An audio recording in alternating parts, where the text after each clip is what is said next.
Live news, खबर तो पक्की है। जब सत्ता का नशा सर पे चढ़ता है तो आपको इस तरह का वीडियो देखने को मिल जाएगा।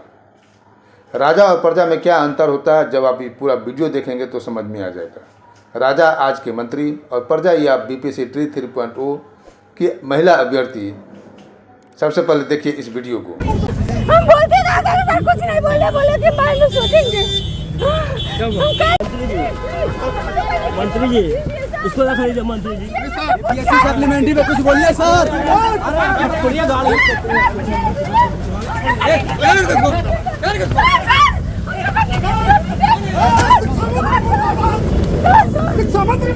हम बोलते ना अगर कुछ नहीं बोले कि बाद में सोचेंगे।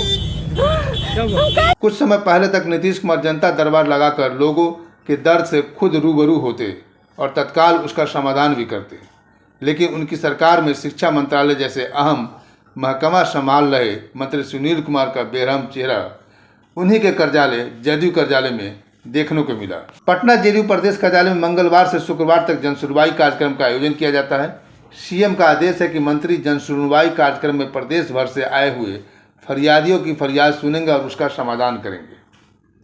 बुधवार को बिहार लोकसेवा आयोग की ट्री 3.0 के शिक्षक अभ्यर्थी शिक्षा मंत्री सुनील कुमार से मुलाकात करने जेडीयू दफ्तर आए थे, लेकिन उनकी बात बिना सुने मंत्री वहां से निकल गए।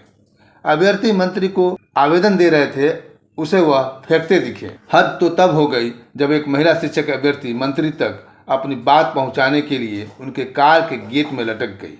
इसके बाद मंत्री सुनील कुमार ने अपनी निर्दयता का परिचय दिया और ड्राइवर से गाड़ी आगे बढ़ाने का इशारा कर दिया। मंत्री जी की गाड़ी चलने लगी और महिला अभ्यर्थी गेट में लटक कर आवेदन लेने के लिए चीखती चिल्लाती रही। इसके बाद भी मंत्री का कलेजा नहीं पसीजा और उन्होंने अपनी चलती कार से महिला अभ्यर्थी को धक्का देकर गिरा दिया।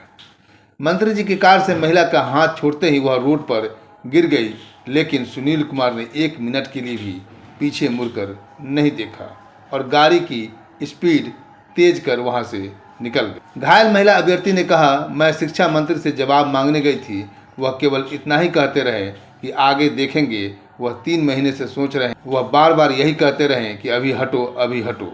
इस पर मैंने कहा कि मैं नहीं हटूंगी, मुझे लिखित नोटिस चाहिए। हम पीछा करते हुए उनके पास गए, लेकिन वो चलते बने।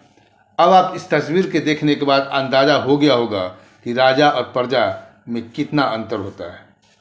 ये शिक्षा मंत्री सुनील कुमार आईपीएस से नेता बने हैं। फरियाद लेकर के आते हैं, आप स्क्रीन पर देख रहे हैं किस तरह से उसके एप्लीकेशन को मुंह पर मार करके फेंक दिया जाता है। गर्दनीबाग में तकरीबन 3 महीना से ऊपर से ये शिक्षक अभ्यर्थी सप्लीमेंट्री रिजल्ट की डिमांड कर रहे हैं, लेकिन सरकार सुनने को तैयार नहीं है और बीपीएससी ट्री 4 की तैयारी कर रहे हैं। जहाँ तक सरकार ढिंढोरा पीट रही है कि मैंने 3 में इतने वैकेंसी निकाला, इतने को नौकरी दिया है, लेकिन वास्तविकता तो ये है कि जितनी वैकेंसी थी उस वैकेंसी से भी 20-25 हज़ार कम रिजल्ट दिया गया और 20-25 हज़ार कम रिजल्ट देने के बावजूद भी जो फाइनल रिजल्ट आ रहा है उसमें मल्टीपल रिजल्ट की बात करें, डीवी की बात करें, फर्जी डॉक्यूमेंट की बात करें, उस आधार पर कई छात्रों की छटनी हो गई है। तो ये जो अभ्यर्थी अपने डिमांड कर रहे हैं, ये डिमांड उनकी वाजिब है और सरकार को इनकी बातों को सुननी चाहिए, क्योंकि बीपीएससी ट्री 3.0 में कुछ ऐसे अभ्यर्थी होंगे जिनकी उम्र खत्म हो गई होगी। काउंटेबल होने के कारण, यानी कि आप वैकेंसी निकल रही है उसमें आपको मौका दिया जा रहा है कि आप 3 बार से ज़्यादा बार बैठ नहीं सकते हैं। तो बहुत सारे अभ्यर्थी को ये लास्ट मौका होगा, इसके बाद वो 4th में अप्लाई नहीं कर सकते हैं। तो सरकार की जो चालाकी है वो चालाकी साफ साफ दिख रही है कि इस वैकेंसी को सरप्लस कर रही है 4 में और ढिंढोरा पीटते हैं पब्लिक के सामने, जनता के सामने कि मैंने इतने सारे वैकेंसी दी, लेकिन वास्तविकता कुछ और निकलता है। महिला के साथ जिस तरह से क्रूरता व्यवहार किया गया, जहां देश में, जहां राज्य में, बिहार राज्य में खास करके महिला सशक्तिकरण की बात की जाती है, जहां पे मुख्यमंत्री नीतीश कुमार हमेशा बोलते हैं कि मैंने महिलाओं को पहले से बहुत अच्छा स्थिति लाया। आप बार बार वो बोलते हैं कि 2005 से पहले महिला ऐसे नहीं थी, ऐसे नहीं थी, उन्होंने आरक्षण दिया, लेकिन ऐसे आरक्षण के क्या फ़ायदा जहाँ पर महिला का सम्मान ही नहीं हो। लाइव न्यूज, खबर तो पक्की है।